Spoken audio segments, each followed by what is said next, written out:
आज हम बात करेंगे किताब how to stop worrying and start living के बारे में। इस किताब के लेखक हैं डेल कार्नेगी। ये किताब हमें व्यावहारिक तरीके से अपनी चिंताओं को छोड़ने और अधिक सकारात्मकता के साथ अपने कार्यों को करने पर जोर देती है। ये बुक हमें चिंता के कारणों से लेकर उनके प्रभावों, आदतों, मानसिकताओं और परेशानियों के बारे में भी बताती है। साथ ही हमें चिंता से निपटने के कई तरीके भी देती है। तो चलिए शुरू करते हैं। चिंता को मैनेज करना। लेखक हमें बताते हैं कि चिंता हमारे मानव स्वभाव का एक स्वाभाविक हिस्सा है, जो हमें बताती है कि कुछ काम करना है या कुछ काम गलत हुआ है। लेकिन इस पर अधिक जोर देने से हम अपने कार्यों के प्रति ज्यादा नकारात्मक भावनाएं पैदा कर सकते हैं। इसलिए चिंता को मैनेज करना जरूरी हो जाता है। निष्क्रियता संदेह और भय को जन्म देती है। कार्य आत्मविश्वास और साहस को जन्म देता है। यदि हम डर पर सफलता पाना चाहते हैं तो घर बैठकर इसके बारे में ना सोचें, बाहर निकलिए और व्यस्त हो जाइए। लेखक चिंता को मैनेज करने के कई तरीके बताते हैं। इनमें से 2 तरीके इस प्रकार हैं। समस्या समाधान की विचारधारा को अपनाना। इसमें हम किसी कार्य के प्रति उसकी समस्या और समाधान पर अधिक जोर देते हैं, ना कि पूरे दिन उसके बारे में सोचते रहते हैं।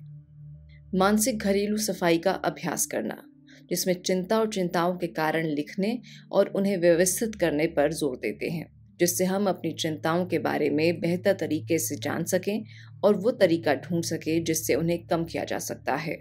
उदाहरण के लिए, अगर कोई व्यक्ति अपने पैसे को लेकर चिंतित है तो उसे अपने पैसे का बजट बनाना और उसे मैनेज करना सीखना होगा, जिससे उसकी पैसे की चिंता कम हो जाएगी।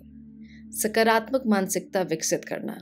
लेखक का मानना है कि हम जिस तरह से सोचते हैं और दुनिया को समझते हैं, उसका हमारी मानसिकता और भावनात्मक विकास पे बहुत प्रभाव पड़ता है। इसलिए सकारात्मक दृष्टिकोण अपनाने से हम चिंताओं पर काबू पाना और अपने जीवन को बेहतर बनाना सीख सकते हैं। लेखक सकारात्मक मानसिकता विकसित करने के 7 सिद्धांत बताते हैं। अपने दिमाग को रचनात्मक विचारों से भरें, खुद को सकारात्मक प्रभाव के घेरे में रखें, अपने आशीर्वाद गिनें। कृतज्ञता चिंता और नकारात्मकता के लिए एक शक्तिशाली हथियार है। सर्वश्रेष्ठ की उम्मीद करें। सर्वश्रेष्ठ की उम्मीद करके हम चुनौतियों का सामना करने का आत्मविश्वास पाते हैं। सफलता की कल्पना करें। दूसरों के लिए दयालुता और उदारता का अभ्यास करें। छोटी छोटी बातों पर समय और ऊर्जा बर्बाद ना करें।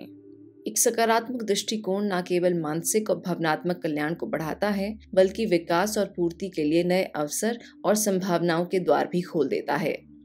एक सकारात्मक दृष्टिकोण न केवल मानसिक और भावनात्मक कल्याण को बढ़ाता है, बल्कि विकास और पूर्ति के लिए नए अवसर और संभावनाओं के द्वार भी खोल देता है। उदाहरण के लिए, हमें अपनी असफलताओं पर ध्यान केंद्रित करने के बजाय अपनी ताकतों और पिछली सफलताओं पर ध्यान केंद्रित करना चाहिए, जिससे हम कर सकते हैं कि भावना प्राप्त हो और हम सफलता की ओर आगे बढ़ते रहें। आलोचना के डर पर काबू पाना। आलोचना का डर कई व्यक्तियों के लिए चिंता और बेचैनी का एक सामान्य स्रोत है, क्योंकि सामने वाला भी नहीं जानता कि जो बात वो कह रहा है उसे हम आलोचना के रूप में देखेंगे या एक अवसर के रूप में। लेखक आलोचना के डर पर काबू पाने के लिए 4 रणनीतियां बताते हैं।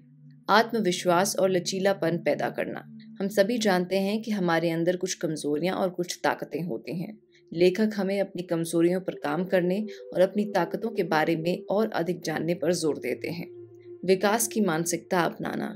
लेखक इस बात पर जोर देते हैं कि हम आलोचना को हमले की जगह सीखने के अवसर के रूप में भी देख सकते हैं, क्योंकि ऐसे बहुत कम लोग मिलते हैं जो आपके अंदर कमियां दिखाने का साहस रखते हैं। आलोचनाओं पर ध्यान न देना। हर आलोचना पर ध्यान देना जरूरी नहीं होता, इसलिए हमें इन्हें इग्नोर करना भी आना चाहिए, जिससे जब हमारी कोई आलोचना करता है तो हम उस पर क्रोधित ना हो और अपने काम पर ध्यान देते हैं। आलोचना के कारण पर ध्यान दें। आलोचना का कारण हमें बेहतर बनने में मदद करता है, लेकिन कभी कभी सामने वाले व्यक्ति का व्यक्तित्व ही आलोचक होता है, जिसके कारण वह हमारी आलोचना कर रहा होता है।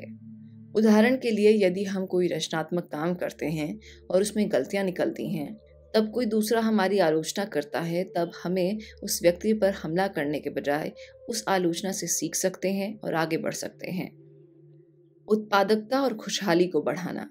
चिंता और पछतावे पर अधिक ध्यान देने से हम अपनी उत्पादकता और खुशहाली को नष्ट कर देते हैं, क्योंकि हमारे पास उनके लिए सोचने का वक्त ही नहीं होता।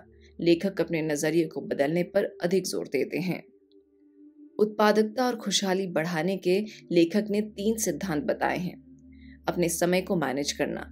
लेखक इस बात पर जोर देते हैं कि अपने कामों को व्यवस्थित करके उन्हें एक एक कर समय देते रहें ताकि वो पूरा हो सकें, जिससे हमारी सफलता की उम्मीदें बढ़ जाती हैं और हमें अधिक चिंता और पछताने की आवश्यकता भी नहीं होती है।